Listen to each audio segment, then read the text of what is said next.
70여 명의 사상자를 낸 뉴욕 열차 탈선 사고 열차가 곡선 구간에서 제한 속도의 3배 가까운 속도로 질주했던 사실이 드러났습니다. 사망자 가운데 한인 간호사가 포함된 사실도 확인됐습니다. 오바마 케어의 캘리포니아 거래소인 커버드 캘리포니아가 오늘 중소기업들을 위한 온라인 자가 등록 시스템을 개설했습니다. 앞으로 오바마 케어의 성공 여부가 캘리포니아에 달려있다는 전망도 나오고 있습니다. 사이버 먼데이인 오늘 온라인 매출이 사상 최초로 오프라인 매출에 육박할 것으로 기대되고 있습니다. 특히 모바일을 포함한 다양한 유통 채널이 올해의 특징으로 꼽히고 있습니다. 한국의 독립 원칙 등을 확인한 카이로 선언 70주년을 맞아 한국의 독도 영유권을 미국 사회에 강조하는 학술회의가 개최됐습니다. 조 바이든 미국 부통령이 일본에 도착해 아베 총리와 회담을 합니다.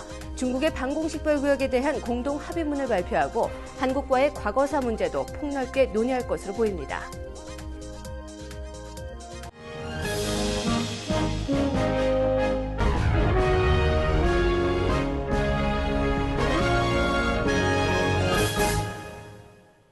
여러분 안녕하십니까? 12월 2일 월요일 KBS 아메리카 뉴스입니다. 70여 명의 사상자를 낸 뉴욕 열차 탈선 사고 열차가 곡선 구간에서 제한 속도의 3배 가까운 속도로 질주했던 사실이 드러났습니다. 사망자 가운데는 한인 간호사가 포함된 것으로 확인됐습니다. 박태석 기자의 보도입니다. 사고 지점은 가파른 곡선 구간이었습니다. 여기에서의 제한 속도는 시속 30마일입니다. 6, 70마일, 100km 정도로 달려오던 열차가 여기서 속도를 확 줄여야 하는데 그러질 못했다.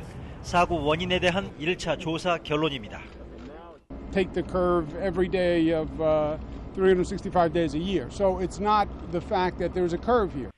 이와 관련해 사고 열차 기관사가 평소 속도를 즐겼다는 주장도 제기됐습니다.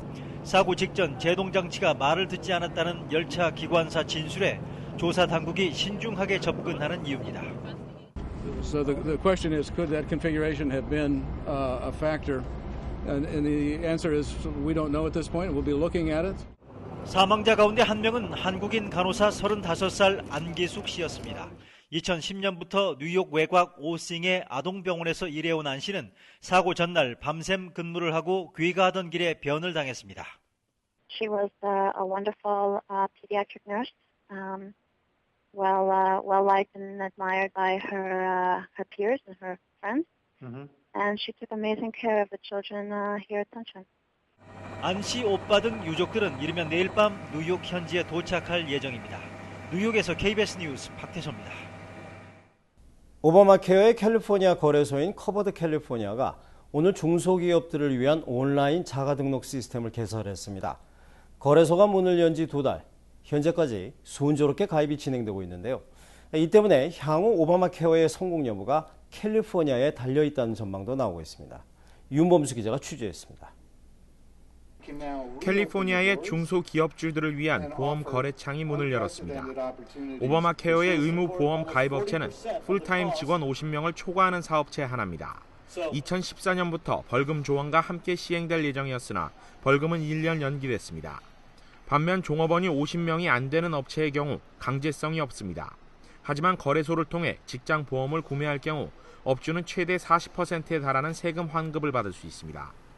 예를 들어 직원이 10명 이상 1인당 $25,000의 연봉을 지급하는 업주의 경우 건강보험에 가입하면 내년에 $35,000의 세금 환급을 받게 됩니다. We are not impacted by the federal government's decision to delay its online small business insurance marketplace till 2014. We've planned for this day, we've tested for this day, and we're ready and open for business. 전 국민 건강보험 가입을 목표로 거래소가 문을 연 지 2달. 접속 장애를 일으켰던 연방 사이트와는 달리 캘리포니아 거래소인 커버드 캘리포니아는 현재 하루 10,000여 명에 달하는 신규 보험 구매가 이루어지고 있습니다. 실제 시행 이후 한 달 반 동안 전체 가입자 3명당 1명은 캘리포니아 주민으로 집계됐을 만큼 오바마 케어의 성공 여부가 캘리포니아에 달려있다 해도 과언이 아닙니다. 반면 한인을 비롯한 아시안들의 건강보험 가입률은 여전히 낮은 수준에 머물고 있는 것으로 전해지고 있습니다. 정부 보조를 받아 보험에 가입할 수 있는 캘리포니아 아텍의 주민 인구는 50만 명에 달하는 것으로 추산되는데 이 중 한인은 1,400여 가구가 가입을 신청한 것으로 집계되고 있습니다. 많은 분들이 내가 자격이 있는가 없는가도 모르시고요. 내가 꼭 1월 달에 보험을 들어야 되는가, 3월 30일까지 들어야 되는가 굉장히 나태하게 생각하시는데 오바마 케어 플랜은 오는 15일까지 구매를 마쳐야 새해 1월 1일부터 적용을 받을 수 있습니다. 건강보험 거래소는 내년 3월 31일까지 운영되며 이때까지 보험에 가입하지 않으면 벌금을 내는 것은 물론 2015년 1월 거래소가 재개장할 때까지 보험 구매를 할 수 없게 됩니다. KBS 뉴스 윤범수입니다. 사이버 먼데이인 오늘 온라인 매출이 사상 최초로 오프라인 매출에 육박할 것으로 기대되고 있습니다. 특히 모바일을 포함한 다양한 유통 채널이 올해의 특징으로 꼽히고 있습니다. 노승욱 기자의 보도입니다. 긴 연휴가 끝나고 복귀된 일상. 하지만 사이버 공간만은 예외입니다. 사이버 먼데이. 오늘 하루 가상 공간에 가장 치열한 쇼핑 경쟁이 있었기 때문입니다. 전국 소매연합에서 조사한 설문에 따르면 전국에서 1억 3천만 명이 넘는 소비자가 사이버 먼데이 쇼핑을 계획한다고 전했습니다. 이는 추수감사절 연휴에 쇼핑을 마친 1억 4천만 명에 버금가는 사상 최대의 수치입니다. 아마존이나 월마트 같은 대형 유통업체들도 사이버 먼데이 전쟁에 이미 뛰어들었습니다. 80% 이상의 온라인 업체들은 경쟁에서 살아남기 위해 사이버 먼데이만을 위한 세일을 따로 준비한다고 밝혔습니다. 사이버 먼데이에 작년을 비교를 해서 한 30-40% 더 올라갈 예상을 하고 있고요. 이메일 이블라스트도 보내고 많은 준비를 하고 또 많은 광고를. 올해 사이버 먼데이의 가장 큰 특징은 모바일 기기, 즉 스마트폰과 태블릿 등을 이용한 쇼핑이 증가했다는 점입니다. 2,500만 명이 넘는 소비자가 오늘 모바일 기기 어플리케이션을 이용해 쇼핑했을 것이라고 보고 있습니다. 이는 4년 전에 비해 6배 이상 늘어난 수치입니다. 많은 온라인 업체들이 추수감사절 전에 자체 웹사이트를 모바일 기기에 최적화하는 작업을 마쳤습니다. 소비자들의 스마트폰이나 태블릿을 이용한 구매가 온라인 시장에서 성공 여부를 가늠케 하는 중요한 변수로 작용할 전망입니다. 노트북이랑 핸드폰 이용해서 쇼핑할 계획인데 아무래도 그게 빠르고 편리하니까 그렇게 할 계획이에요. 미국 최대의 쇼핑 축제가 호조를 보이면서 연말 경기의 흐름을 낙관적으로 이끌어갈지 주목됩니다. KBS 뉴스 노승욱입니다. 한국의 독립 원칙 등을 확인한 카이로 선언 70주년을 맞아 한국의 독도 영유권을 미국 사회에 강조하는 학술회의가 개최됐습니다. 일본이 샌프란시스코 평화조약 등을 근거로 독도 영유권을 주장하고 있는 데 대해 미국 정부가 이미 반대 입장을 밝혔다는 점 등이 강조됐습니다. 이강덕 기자의 보도입니다. 일본이 독도에 대한 자신들의 영유권을 주장할 때 내세우는 중요한 근거 가운데 하나는 샌프란시스코 평화조약입니다. 미국이 만든 조약에 울릉도 등은 한국 땅임을 명시하고 독도는 언급하지 않았기 때문에 독도가 한국 영토가 아니며 미국 정부도 이를 인정했다는 주장입니다. 한명국 전현직 관료와 학자들이 모인 학술회의에서는 미국 정부 입장은 오히려 이와는 반대라는 점이 강조됐습니다. The Roscoe Note could be argued as lacking sufficient understanding of the historical facts. To look at the earlier drafts of the peace treaty and to come up and publish and make public some answers to these unanswered questions. 샌프란시스코 조약 체결 당시에 일본의 노비 실태에 대한 비밀 문건들이 해제되면 일본의 입장은 더욱 궁색해질 것이라는 지적도 나왔습니다. 일제 폐망 후 연합국 사령부가 독도를 일본 영토에서 제외하는 등 한국의 독도 영유권을 재확인하는 자료들도 제시됐습니다. History is a window through which we look to the future. 동해 표기의 정당성을 뒷받침하는 미국 학자의 발표도 이어졌습니다. 카이로선언 70주년 학술회의는 미국 사회의 독도 문제 등을 상기시키는 중요한 계기로 활용됐습니다. 워싱턴에서 KBS 뉴스 이강덕입니다. 조 바이든 부통령이 일본에 도착해 아베 총리와 회담합니다. 중국의 방공식별구역에 대한 공동합의문을 발표하고 한국과의 과거사 문제도 폭넓게 논의할 것으로 보입니다. 박재우 기자의 보도입니다. 어젯밤 늦게 일본에 도착한 조 바이든 미국 부통령. 일본 여성 지도자와 미일 의원연맹 소속 의원들을 만난 데 이어 오늘 오후 늦게 아베 신조 총리와 회담과 함께 만찬을 이어갈 예정입니다.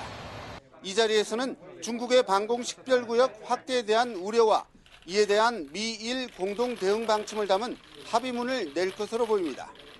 특히 중국의 방공 식별구역 철회를 촉구하고 동중국해에서의 미일 공동 감시 활동 등 강한 메시지를 담으려는 일본의 입장이 어느 정도 관철될지 주목됩니다. 또 한미일 공조에 걸림돌이 되고 있는 과거사 문제를 둘러싼 한일 갈등 해소 문제도 논의될 예정입니다. 1ミリも日本政府とアメリカ政府の立場はずれてないというふうに思いますので、そのことは明日の会談を改めて確認をする場になるだろう。 바이든 부통령의 이번 동북아 행보에서 가장 주목받는 것은 부통령과 부주석으로 친분을 쌓아온 시진핑 중국 주석과의 내일 회동입니다. 미국의 공개적인 압박에 동북아 안보의 새 틀 짜기에 나선 시진핑 주석이 어느 정도 선에서 접점을 마련할지 전 세계 외교가가 지켜보고 있습니다. 도쿄에서 KBS 뉴스 박재우입니다. 맥도날드와 웬디스 등 패스트푸드점 직원들이 시급 $15를 요구하며 오는 5일 하루 미국 100개 도시에서 파업을 단행할 것을 밝혔다고 뉴욕타임스가 보도했습니다.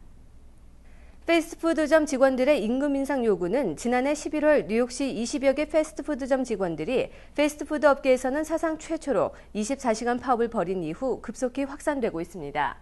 업주 측은 연방정부가 규정한 최저시급이 $7.25인 상황에서 시급을 $15로 인상하면 패스트푸드점은 자동화를 확대하고 고용을 줄일 수밖에 없을 것이라고 경고했습니다. 드론하면 테러리스트를 상대로 하는 무인 폭격기가 연상되는데요. 이 드론이 물건 배달에 상용화될 날이 멀지 않은 것 같습니다. 온라인 쇼핑몰 아마존이 야심찬 계획을 공개했습니다. 보도에 김성진 기자입니다. 소형 무인 헬기 드론이 종이 상자를 싣고 어딘가로 날아갑니다. 드론은 한 가정집 문 앞에 도착해 상자를 내려놓습니다. 이 무인 헬기는 미국 대형 온라인 유통업체 아마존이 개발 중인 소포 배달용 드론 옥토콥터.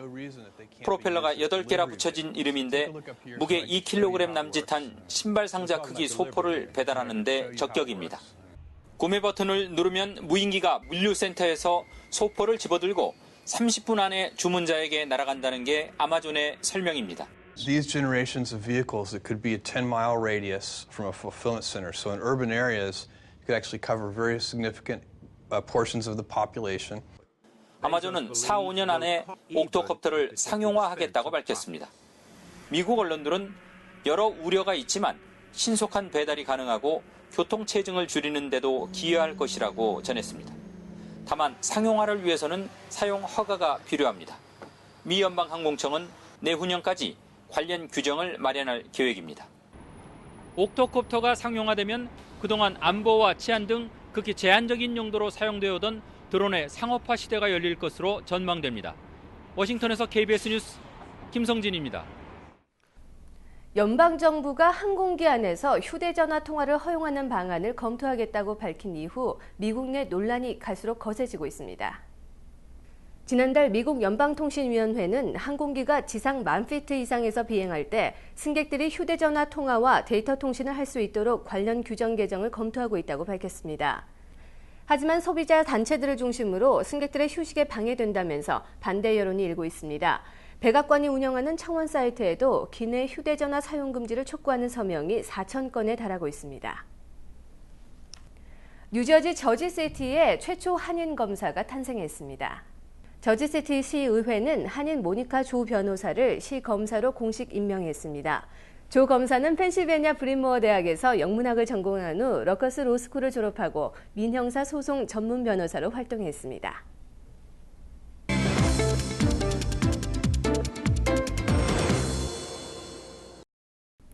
뉴욕 증시는 최근 상승으로 인한 관망 분위기가 퍼지면서 하락세로 마감했습니다. 원달러 환율은 1,060원 90전입니다.